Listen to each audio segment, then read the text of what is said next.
right, Necromaniacs. Now, I had some notes from episode 2 that I want to go through real quick before we got started. Things like when I talked about the long rifle and the smoke grenades, I just want to be clear that using that long rifle with the infrasight allows me to see through that smoke so I can snipe enemies while they can't shoot back.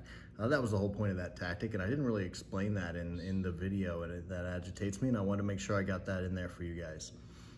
Next thing was the parry. One of the parts of the parry skill that is very good on weapons is that you can stack that. There's a parry skill and there's also the parry weapon trait, and those are stackable, which allows you to get 1 or 2, possibly 3. If you had a third arm and were in a certain Gene Stealer cult, you might be able to get 3 parries in there, plus a 4th with the skill.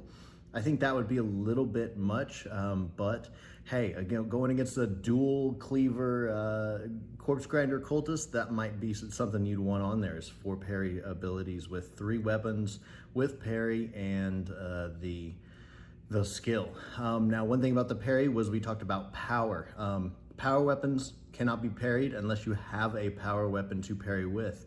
And that's one of the reasons why you want to try and take that 45-point power weapon, power sword, most of the time if you can, but the chainsword is a great alternative. The main thing you want to set yourself up for is matchups. Don't go against that guy with the flail. Don't go against that guy with the power weapon if you have, 3 parry weapons. That's a bad matchup. Just shoot that guy. Shoot that guy into the dust if you can. And once you got him taken care of, there shouldn't be that many guys running around with power weapons after that. And you can focus on setting yourself up for the advantage matchup. Go against the guy with the auto gun, or the auto pistols, so that you can parry his 1 or 2 attacks, and that way you're covered and he can't hurt you, and you can slaughter him. Don't go against that guy with the power weapons that ignores all the great stuff that you've set up on your leader or champion. Next to last is going to be why I didn't talk about on the plasma gun, not using the maximal power on the pistol or the gun. One reason is I rarely use that. I like the rapid fire on the plasma gun, and so you give that up to do the max fire. And I don't like giving that up. I feel that's a bad trade-off. Now, maybe with the pistol, you might consider it because you don't have rapid fire in the first place, and you might want to make sure that you get that wound.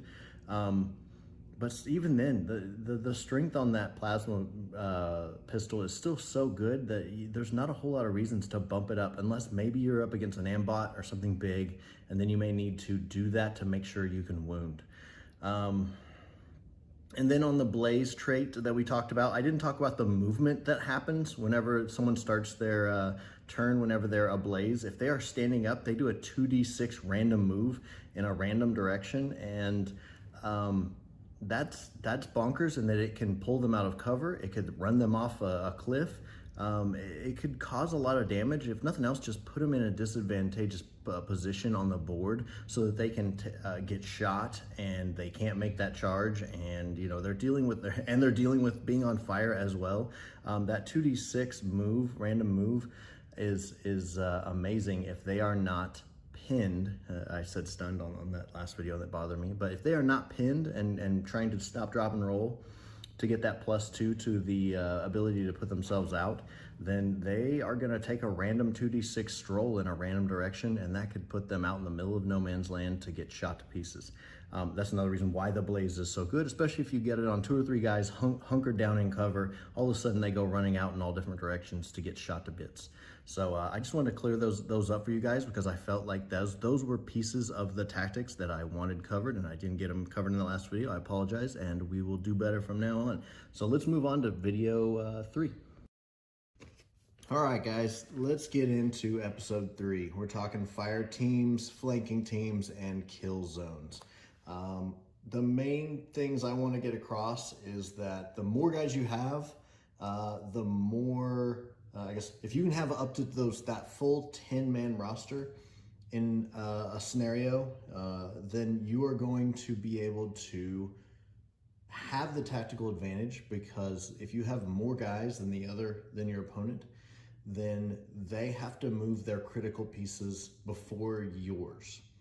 And the best way to describe that is, if you have 10 guys and he has, let's say, 7, you can move Jews and gangers until for the first 7 guys, which means he has to move that leader, that champion somewhere. So you can see where he's gonna go during that turn as you go back and forth.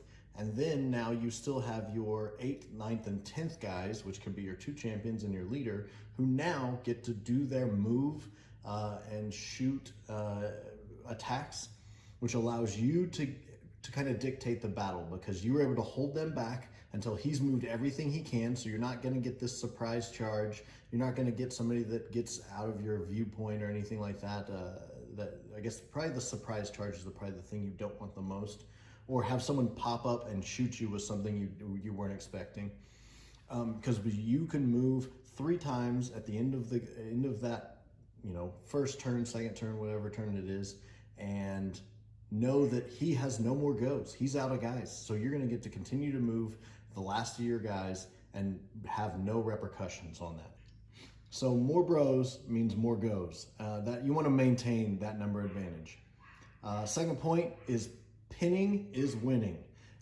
If you can pin him, then he's going to have half the moves that you're going to have. So if you have 10 guys, you're pinning his 7 guys. That means he's going to get, instead of 14 actions, he's going to get 7 actions. Well, you're going to have 20. And it's hard not to lose when you're taking over twice as many actions as he is. If you're able to shoot and aim, if you're able to, shoot with an aim, if you're able to charge because you have 2 actions and he doesn't because he's pinned, it allows you to pick your battles. You have control. And if you think of every time you increase that accuracy, say you have a 16% accuracy las gun, and I'm going to throw you guys some stats in the next video about some of the math hammer behind all of this that was done on, I think, goonhammer.com, where I picked this up. Great spreadsheet.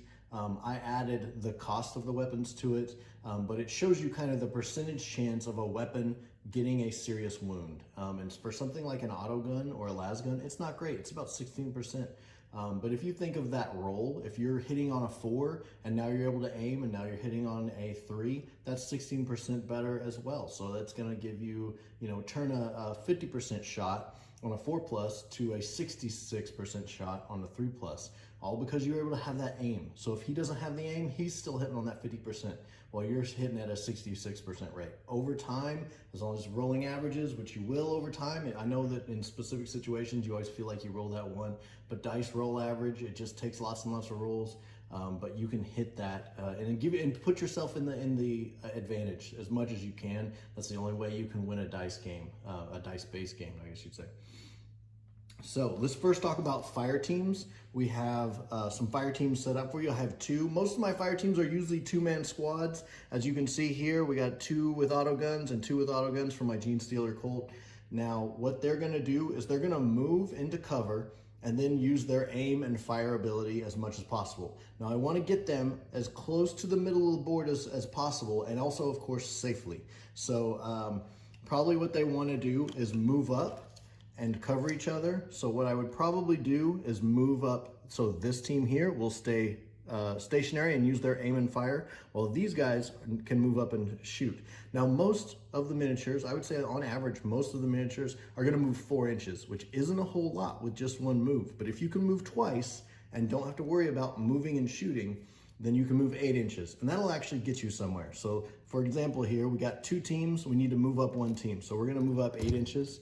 So I'm going to drop these guys in so he can move up to this vehicle and this guy can move up to the edge of this building. So decent cover for both of these guys, and they're moved up to be able to cover the next guys. Next, we can pull these guys around. They can slide. Again, I'm trying to work towards the middle of the board to give myself the best line of sight and the best use of my 24 inches of those auto guns. The 8-inch range of the short range probably isn't going to come into effect. That's okay. I just want that 24 inches so I can aim and fire with 24 inches and get hits on. So now those guys are in place over here next to this statue. I'm going to move this a little bit so you guys can see. We'll put them here. So he's moving over. That was an easy move.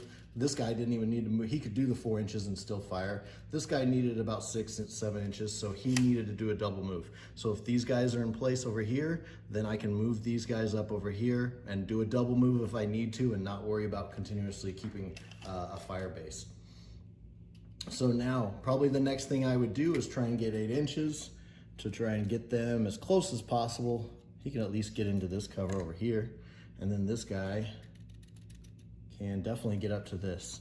So now they've moved up, they're all covered. Now these guys can see almost all the same targets that they can see from each other. So they can see all these areas that are generally the same areas for each other, and also cover up guys coming from behind them or anything like that. So you want these two fire teams to kind of have interlocking fields of fire and be able to cover each other that way. That way you can move up generally safely, hopefully pinning the opponent. That way he can't run up and charge the guys that are moving forward, and he also can't get good shots on them because of the fact that they're moving cover to cover, and they're also pinned, which means they can't use that aim to get a better shot off at these guys whenever they move up. Again, try and use your range as much as possible. If they have las guns, that's tough because they're gonna have that longer short range at 18 inches, which is gonna give them a +1 for that. But I guess volume of fire will help here. If you can get all 4 of these guys into cover and pinpoint, just go 1 las gun at a time. Target everybody at that one guy till he goes down, then target the next one, target the next one. Try and take them down that way. Now, that's fire teams. Let's talk about the flanking team as they're coming up. Now you get these guys in place, hold these guys back. I personally don't go a whole lot of close combat, so I use these pistoliers here. These are my 2 champions for my Genestealer Colt. What I'm gonna do is get my fire teams in place, try and hold these fire corridors as best as possible. Now these guys are gonna move up and assault. If I got a guy that I can't get to, but he's hidden, I can move these guys up. These guys are great at short range. They can go around the building as they need to, this direction. Over here, actually they can go up straight in the middle because I have them covered by these 2 teams. Anybody that's trying to get shots at them is gonna have to face 4 different auto guns shooting at them 24 inches. So in the end, they're kind of bait. So I want to try and keep them in cover as much as possible. They have the best armor, they have the mesh armor, so they're gonna have the best armor save, but they're gonna be the bait, and also trying to move up and pick off that guy who's hiding around the corner at this building and stuff. So they can move, they have a decent move as champions, and they can get around and try and get off a triple pistol shot at whoever's hiding around these corners away from, hiding from these auto guns. So that's how I use my flanking teams. And also sometimes I'll have, my leader actually has 3 chain swords because I love the chain sword. I love the parry ability. I wish I could get some power weapons on him. Maybe if I can, as an upgrade, I can start to get some power weapons on him so he can parry other power weapons. But he is a countercharge unit, and I'm just gonna say he looks like this. He is gonna be a countercharge unit, so he's usually gonna hang back, and that way he can move up and attack anyone that gets charged in this area. So usually I'd keep them right about here, let's say behind that car. That way he can do a charge to assist here, here, here, or here. Anyone that gets charged in that area, but it just depends on what is needed. So I usually use my close combat guys as counter chargers. So if you get those Genestealer Colt guys or anything, they can, if you get those Corpse Grinder Colt, it comes up and attacks you, then you can countercharge with that guy and hopefully have a decent chance with your chain swords at doing some damage. All right, let's talk controlling fire lanes. Lanes of fire are areas that are long open stretches on a 3x3 or a 4x4 board where you can hold that ground and keep people from crossing it. Now, most of the time it's gonna need to be about 8 inches across. So if you can see, these streets are a little less than 8 inches, but it means that somebody running across them could be left out in the open if they get stuck or if they have some sort of issues trying to get to an area. So you want to hold those open areas that isn't covered by, where they can't get into cover, I guess is what I'm trying to say there, and it makes it dangerous to go. So you're creating that kill zone along these streets. So you want to create kill zones along here. These 2 guys cover a 24-inch range. Let's see how far 24 inches goes out there. Decent amount. all the way to this sign in the background here, if you guys can see that. So they cover that whole area. Now, same thing for these guys. These guys are shooting along this street here, shooting down that way. They got 24 inches past that police car down the way there. So they hold that whole area. So anybody trying to move up, if they, you know, make a poor move or find themselves stuck outside of cover, they're gonna get tagged by these two auto gunners. So that's how I set it up to control my fire lanes. And don't be afraid if you're getting outgunned and these guys are getting pinned over here to fall back. Pull back here, get in cover. That way they can assist. Now these guys can help along this fire lane here instead of this one. And maybe these guys can pick up the slack over here for this direction and let these guys come in and kind of, you know, continue to close that snare on them. Let them feel like they're winning ground. But you just take a better position that's more defensible. Maybe pull up one or two guys that can help you out and add some fire to the firefight, and that way you can control this area. All right, let's talk group activations. Probably the main thing that you need to do for a group activation and the best way to use it. A lot of people, you know, may not know what the best way to use a group activation is. For me, it's usually an alpha strike at the start of a turn. It's not really gonna help you at the end of a turn because like we said, if you have that number advantage, you should have 1, 2, 3 people be able to go and not have any response from the enemy if you're outnumbering them. So that's why it's very important to have 10-man squads as much as possible, even if it means dropping some of those high-powered weapons. 10 is better for cool check reasons, for bottling test reasons. All of those bodies help you to not fail that bottle check and keeps you on the board longer. You don't want to play that risk. You don't want to play that risk by having 3 guys with plasma guns and have one go down. Now you fail your bottle check and you're off the board turn 1. Versus having 10 guys, all with auto guns, able to cover themselves, able to get into cover and pin people and put shots out. Yes, it's not a plasma rifle, but at the same time, if you can pin them, then you're winning. Pinning is winning. So just getting those hits on target is going to do a lot of damage, and over time, you're going to start to take control of that match. So what we want to do is set up a group activation. You want to set it up so you have, let's say this is our leader here. We have a plasma gun guy here. Of course, he's within 3 inches. I don't know if you guys can see my ruler there, 3 inches. And we'll have a third guy over here. So he's just that assistant who's he's gonna be there to help out, throw a grenade, throw some smoke, do whatever you need to do. So group activation, the less useful assistant is gonna take his aim and fire. Now this is your alpha strike. You have guys out in the open. You've caught them in the open. You set this up last turn because you had 3 extra moves. So you moved up your leader, you moved up a plasma rifle, and you moved up a guy just with an auto gun. Why not? You're gonna get an extra activation. Now these guys that are out in the open, out here, you have them caught and you are going to light them up. So you declare the group activation because you won the first turn, or you get to go first during this next turn because you plan for this. So again, this could get messed up and maybe one of those guys runs off during that first activation. But if not, then you get to use your leader, say you want to do a group activation, activate these 2 guys within 3 inches.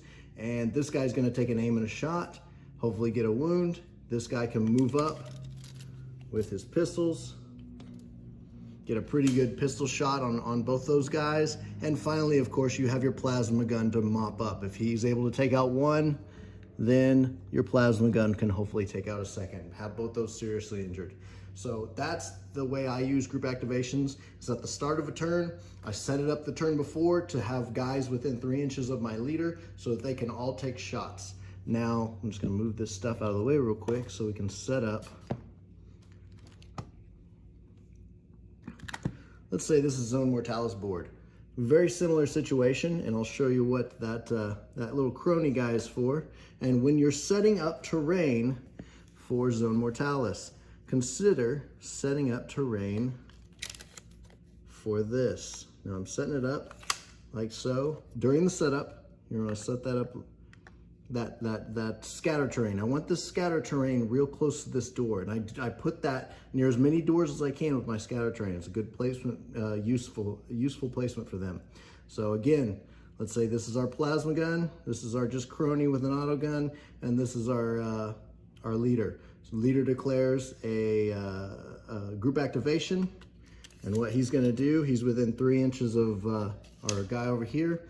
This guy's gonna boop the door as his first activation, open it up. Then he can take a shot, why not? So we got our guys caught out in the open again. They weren't ready for this because they didn't see it coming last turn whenever we got those extra 3 moves. So he opens the door, takes a shot. This guy moves through, move 4, moves up, uses his auto pistols. Triple auto pistols, probably gonna do some damage with the leader. And then finally, again, we have our plasma gun. He's in scatter terrain cover behind the door. He can shoot through, tag a target over here. Hopefully, again, we get 2 kills. 3 on 2. You have the advantage here with 3 on 2. Hopefully a champion or a leader in there. You want to get number advantage. That's what we're talking about. So even if these are gangers or Jews, doesn't matter. You're going to get them to bottle. You're going to get them to run away by taking out those little guys. You don't have to kill the leaders. You don't have to kill the champions. If anything, avoid them. Leave them in the dust. Leave them on the other side of the board. Redirect your guys around and make the kill on those guys and get the bottle test. That way you can win this scenario the easy way by taking out guys and having them fail that bottle test, because he has he only brought 7 guys and he lost 4 just now, seriously injured. So pretty tough check to make after that. All right, last thing I want to talk about is bad ammunition weapons and good ammunition weapons. If you have a bad ammunition gun, such as a bolter, a plasma gun, a web gun, a grenade launcher, any of those things that can easily run out of ammunition, and then it's really tough to get them replenished unless you have an ammo cache or maybe a munitioneer skill guy hanging around. You want to have a backup weapon. Now, I usually keep those as cheap as possible. I want the stub gun. I want a las pistol. I want a auto pistol, or maybe a las rifle or auto gun. So give them a secondary weapon in case they run out, because the last thing you want is a guy running around with nothing but bare knuckles trying to punch people in the face. That guy's pretty much useless and he's just going to get shot to bits. So consider having that backup weapon. And this is even on a crew, a new gang that you've just created. If you're giving that guy a plasma gun, give him a bolt pistol, or not a bolt pistol, I'm sorry, give him a stub gun or an auto gun as well, just as a backup weapon. Strap it on his back for the miniature, and that way he can change out for a good gun that's not going to run out of ammunition. And if he needs to, he can reload it. Something that people don't use a lot and people forget is the take cover basic action. What does take cover do? It allows you to go prone and move 2 inches so you can get into cover. Now, this girl pretty much can't be seen by anybody on the ground at this point, but she could be seen on this guy, but she's gonna have the cover in between her.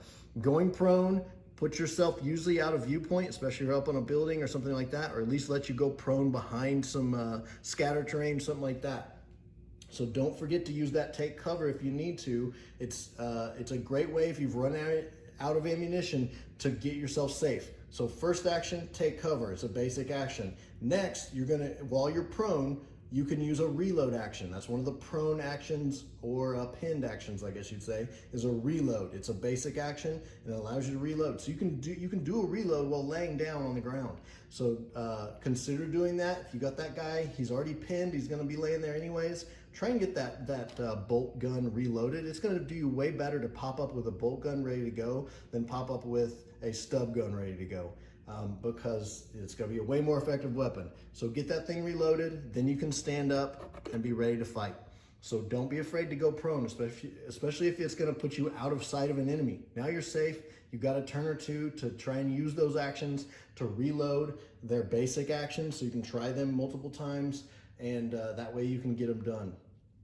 That's the main thing I'm going to have on using bad ammunition guns and taking cover, to try and get yourself reloaded, because multiple times when I first started playing Necromunda, I would have that amazing guy who had an amazing plasma rifle. He'd roll ammo check the first shot, fail it, and now that guy's running around with nothing to do the whole rest of the game, trying just not to get killed because he can't get the thing reloaded. So consider using those tools. Don't forget to use that take cover action.